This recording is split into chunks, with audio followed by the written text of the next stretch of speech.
allegiance to the flag of the United States of America and to the republic for which it stands, one nation, under God, indivisible, with liberty and justice for all.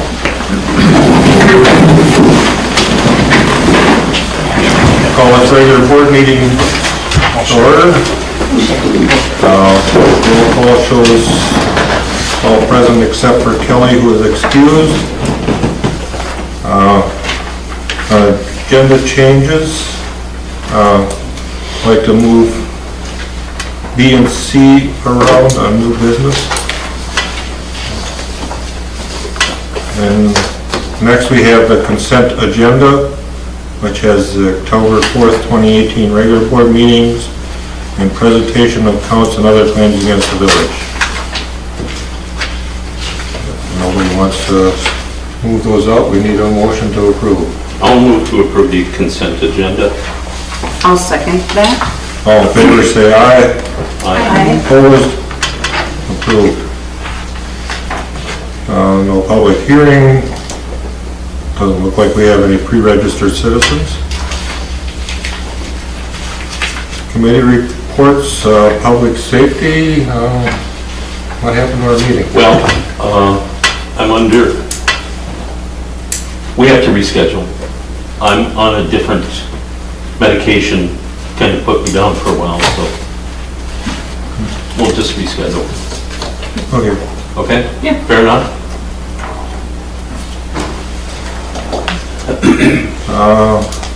No unfinished business, so we move to new business. Well number 2, rehabilitation contract award. As you know, we had just performed you have 2 contracts in front of you, first of all. Again, these are quotes. They're fluid. I was going to say they're dynamic. There's no way of knowing until the equipment's pulled out of the ground what we have to do. But based on previous work done at Well 1 by Municipal Well and Pump, if you look at the memo I handed out under Well 2 rehabilitation, I have on there a couple of columns showing expected cost. Pump removal and reinstallation is a little bit cheaper with CTW. Televising the well column is a little bit cheaper with CTW. Repairing the equipment, we know we have to do that, but we didn't get any breakdown on that. Again, Municipal Well and Pump didn't want to give us a quote on it. Actually, nobody does until they get the equipment out of the ground, but going off of what they charge for Well 1, so I just put that number in here as a pretty good estimate. Again, both of those numbers are estimates based on the length of the well casing and all that stuff into the ground. So the total without a new efficient motor is listed at $18,000. Again, these are estimates for Municipal Well and Pump, and $13,500 for CTW.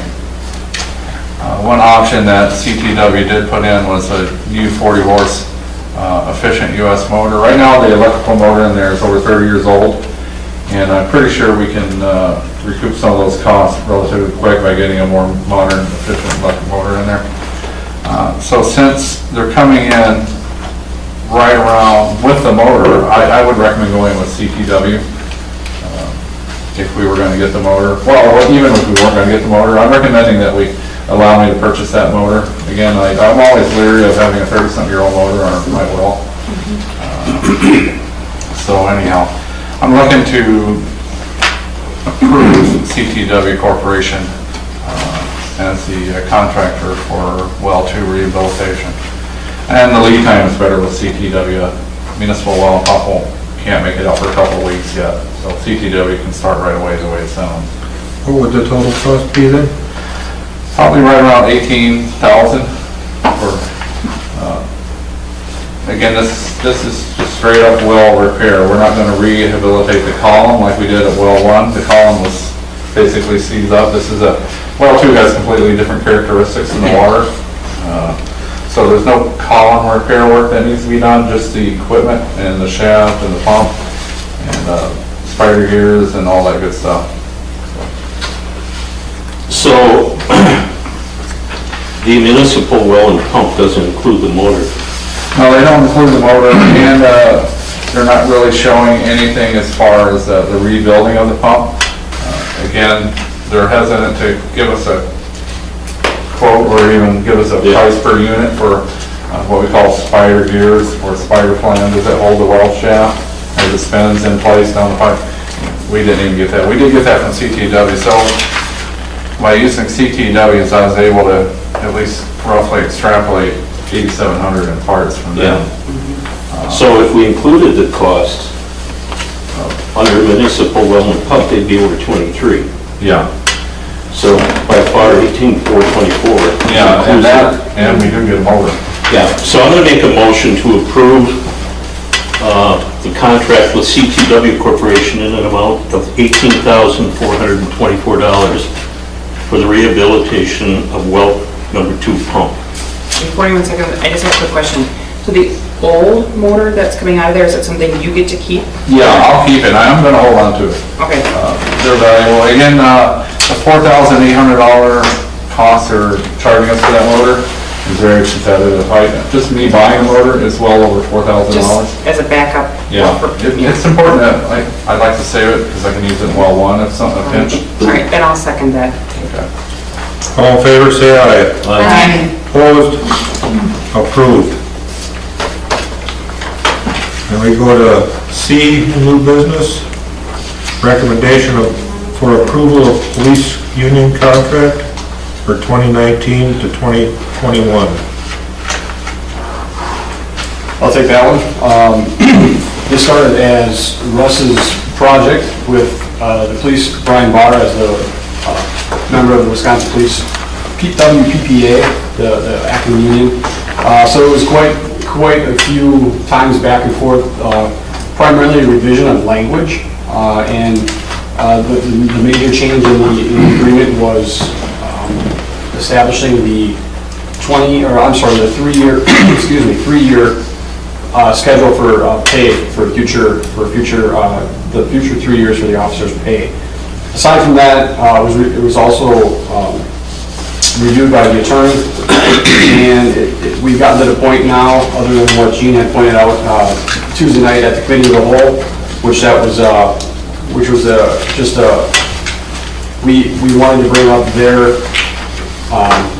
what their allowances per opting out of any health insurance would be from $250, which was quoted on their police union contract, to $500. So it was a minor oversight that we just corrected. I sent it off to Brian, he okayed it. So we actually have an agreed upon working document that would be presented to you, and it was the actual document that I forwarded earlier in the week. It is ready for signature with all parties agreed upon at this time. And the one change in wages for them is a new officer doesn't get the same pay as like Sean does. They started lower and then worked their way up as they get seniority. Correct. That was the major change, aside from a pretty good, what I call substantial cleanup of language in the contract, which is why the lawyers went back and forth and reviewed it. It's mostly language cleanup. I think that just answered my question then. So where it says full-time probation officer, that means an officer that's under probation. Correct. Like Officer Sweeney you would fall under that. Okay. They also got rid of the differential, which is where they were getting, like 25 cents an hour for working nights or whatever, so we decided to do away with that. So you're looking for a motion? Yes, You need a motion to- yeah, we need to approve it so it can be signed. Correct. Again, this is a 3-year contract. The recommendation that I would make moving forward in 3 years is to do a deeper dive. What I did prior in Delafield was a 15 communities, surrounding community dive into their union contracts. And then I broke it down and basically compared and contrast all of their benefits to what the officers did in Delafield. And it gave a fresh outlook to the officers when we were negotiating what's out there, what they have, and a lot of times it can be both ways. It can be, hey, we're really underutilizing our officers, we're understaffing or underpaying them, or it can be, hey, we're taking really good care of them. So it's nice to see a fresh comparison to your surrounding municipalities. And to let you know about the history, we have been giving our officers a little bit more than we would normally give because they were so much lower than surrounding areas. Absolutely.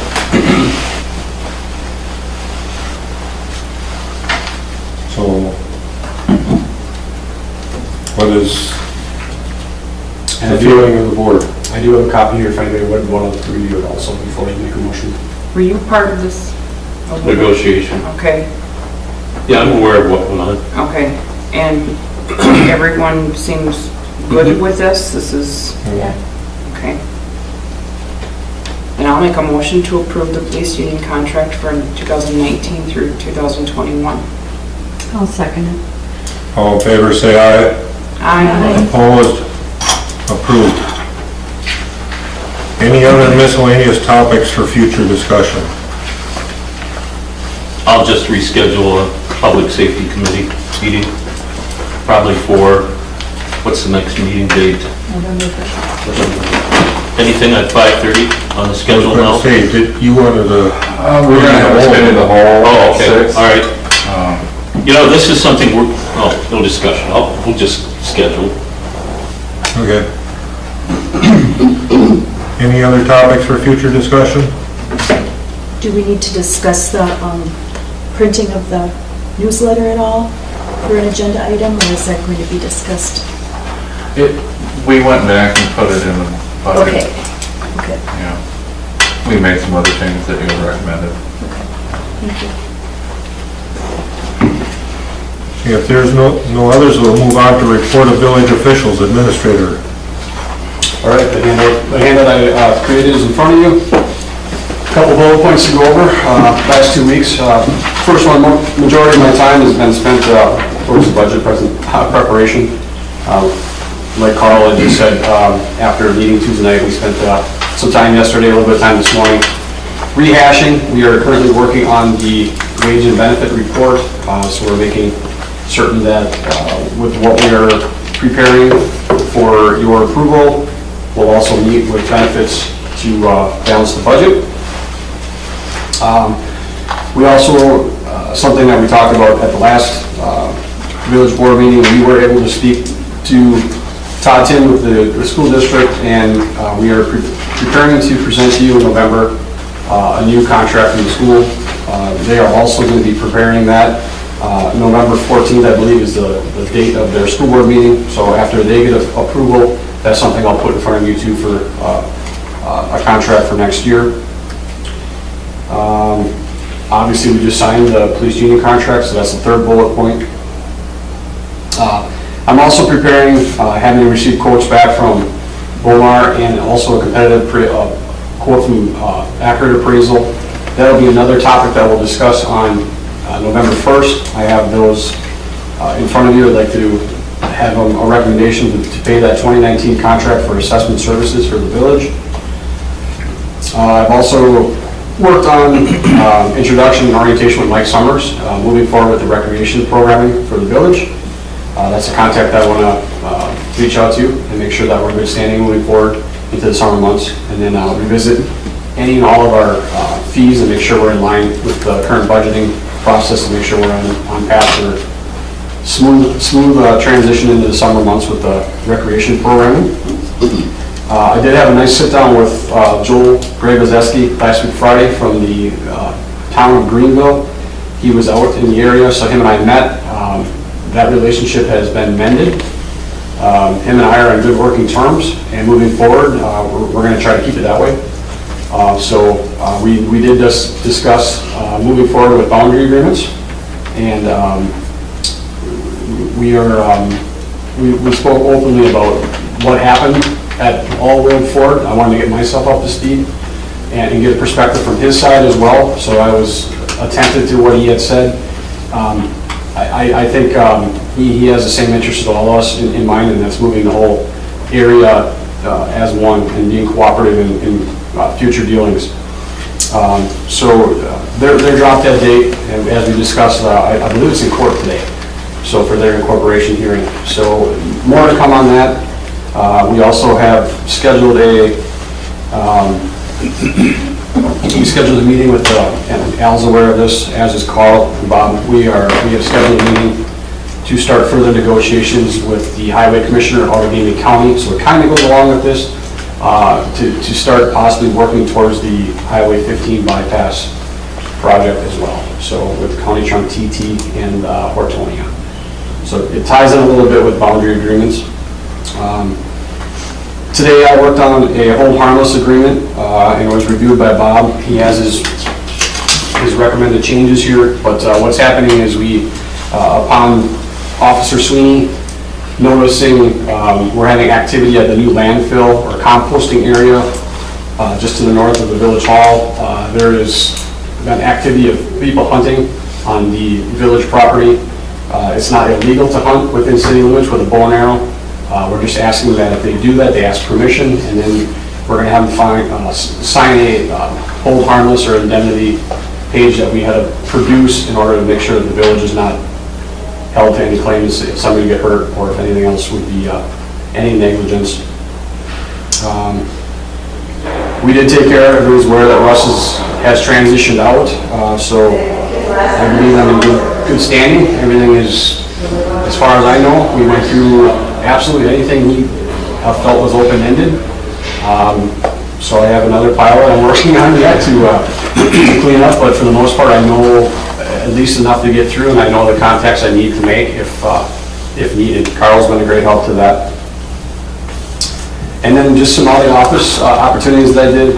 I did the elementary school walk to school with the kids last week and was able to meet some of the staff with the school district, which is great. I also forwarded some pictures to our webpage as well as Facebook page, and I'm going to be participating in the Otter Lake cleanup this coming Saturday. And it's going to be cold and rainy and crummy. How are we coming with grant for the fire department? I have put a message out. I can't say it's Dave. It's Dave. Is it Kyle? Would be I believe so. second in charge. As of yesterday, Kyle is the one that actually does the grants. He's not second in charge. he was still working on producing the paperwork for me to get back. So I did inform him that it is a end of the month application process, and that time is of the essence for submission. So. Okay. Any other questions for Dave? Hearing none, we'll move on to clerk treasurer. Okay, on the voucher listing, if you notice, we're not going to be using voucher numbers anymore with our new accounting system. We didn't ever reference the voucher numbers. The vendors would like to see the invoice numbers instead, so that's what we're going to be going with. And on the voucher listing that we present to you, I'm not sure if we even need the voucher or the invoice listing on here. It's just kind of, I don't know. It's just something we can take off the report. Well, you if there's know. a question, though, it'd be good to reference to it. Yeah. Okay, then we'll keep that on there. But just so you know, that's what we're going to be doing. Is that all right with? Okay. Let's see. In-person absentee voting will start on Monday, 8 to 3:30 for 2 weeks. We've mailed out approximately 66 absentee ballots so far, so that's picking up. Nathan has created an election day emergency response plan, which is highly recommended by the Wisconsin Elections Commission. So Nathan put together this fabulous book, all kinds of information, who to call, who the judge is on duty that night, and many other, lots of information. The Wisconsin Election Commission has issued FIDO keys, which is a multi-factor authentication for wind vote. It's a little key that Nathan and I both get to plug in, and then that's how we log in. It's basically for security purposes, I guess. So that's something new. And just for your information, there are 20 registered write-in candidates so far for the general election, which is quite a few. 20. So, I think that's all I have. Any questions for Jane? Hearing none, we'll move on to Director of Public Works. Carl. On that memo I handed out, I just wanted you to notice at the top of it, get some information that'll be handy come the committee of the whole meeting on November 1st. Those are all the expenditures so far towards Brookwood project and some of the expected expenditures to come. As you know, well, some of you know, we've expanded the weekend hours for the compost site, and we'll likely keep that open for the next 4 to 6 weeks, all weekend. We got some new trees in Alonzo Park. Woodendale Nursery basically sold those at cost. So they're big, beautiful ten oaks in there. I don't know if anybody's been by there, but the front of the park really looks sharp now. Wolfrass came in there and landscaped it today. I'd like to thank Dave Creasel and the Lions Club for removing the old stumps free of charge. They're group of guys. We're dropping the lake levels down to winter levels. As you'll notice, the lake dropping about 1.5 feet over the next week or so. And it's likely that I'll be recommending the acceptance of the roads in the Wildwood subdivision at the next board meeting. They're finishing up the connection to Highway T. So as soon as that's done, that's the only thing holding up the acceptance of the roads. Once we accept them, Pat, then we're responsible for plowing them and everything else. So Is it double T or T? TT. I went T and then T. T, oh, T. I keep forgetting. Hopefully it'll be nice for you pretty soon. And that's all I have. Any questions for Carl? Hearing none, we'll move on to the Gold Cross ambulance report. Don't believe that was in the packet tonight. Hang on, police department. Well, we skipped. That's Indeed. Duh! Library director's not here. Attorney? Bob? Police department. That's okay. You don't have anything to report. She's dodging a bullet. Okay, Chris, your turn. I don't have anything. I knew I'm not doing it. No, you didn't have anything. So now we go to Bob. Okay, 2 things. On Douglas Street, we do have a default hearing date now. I forget the exact date, it's mid-November. So the parties are being given notice of that, and if they don't do anything in the interim, which I'm not holding my breath, we'll get a default judgment in mid-November, and then we'd be in a position to do a cleanup on our own. Okay? And the second thing is, as Dave mentioned, today was the court date in front of, it was in branch 7 on the incorporation, and the judge simply passed it on to the Department of Administration. So, we thought it should have been dismissed by statute, but it'll go to the Department of Administration now, and that's going to drag on. It will. It's going to be a while. They would have to get approval of that department in order for it to come back to go to referendum by the residents of Greenville. But I'm optimistic that the Department of Administration won't allow that. Otherwise, if that goes through, then there's probably not going to be any towns anymore. As fast as towns can become villages, that'll happen. And, you wouldn't have to look like a village, you just incorporate the whole town. So I would think there'd be some reason in Madison when this reaches their desk, so we'll see. Our neighboring municipalities allowed to, like what you're sharing, like a township, there's a lot of green space. Are we allowed to do any kind of like, I don't want to say appeal because you're not appealing it, that's not the process, but to submit anything for this? To the Department of Administration? No. Well, they will. I don't want to misspeak either. No. I'm not, there may be some input on that. So, yeah, that'll be considered. But it's not a hearing as much as it is an administrative review. It's the planners looking at it and saying, does this fit? Does this make sense to allow the incorporation of this area as a village? And they're requesting the entire town. Greenville? to be- Yes, all 36 square Okay, not miles. just a portion of it, the more populated. Well, they want the whole thing, Okay, and that was, I guess, more my question is, because that's what put us on hold. okay, Right, right. Okay. They're seeking incorporation of the entire town, including all the rural okay. land, yes. Thank you. So that's all I have. Thank you. Any other questions for Bob?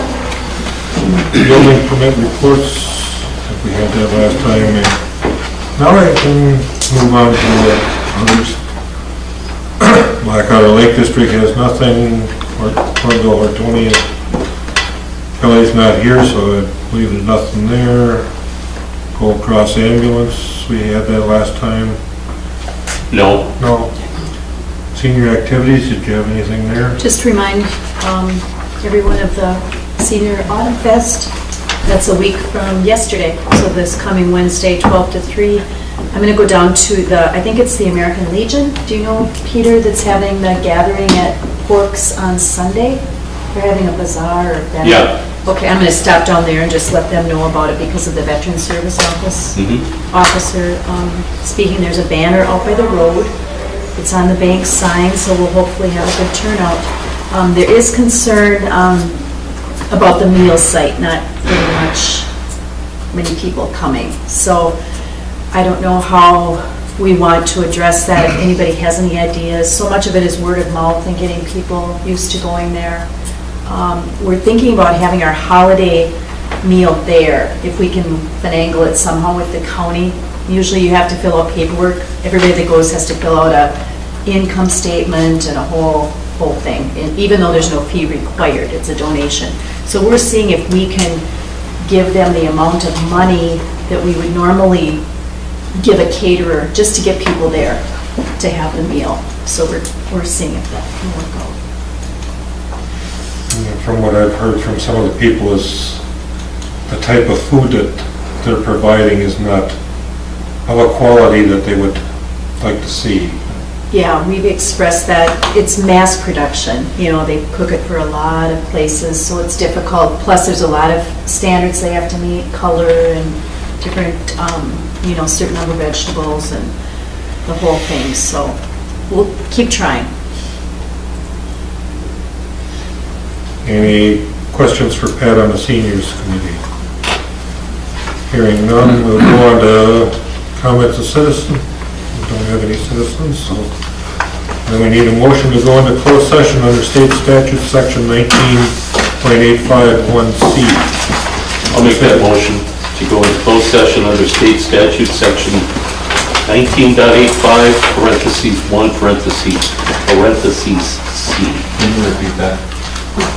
I'll second that. No? Aye. Aye. All right. Aye. Aye.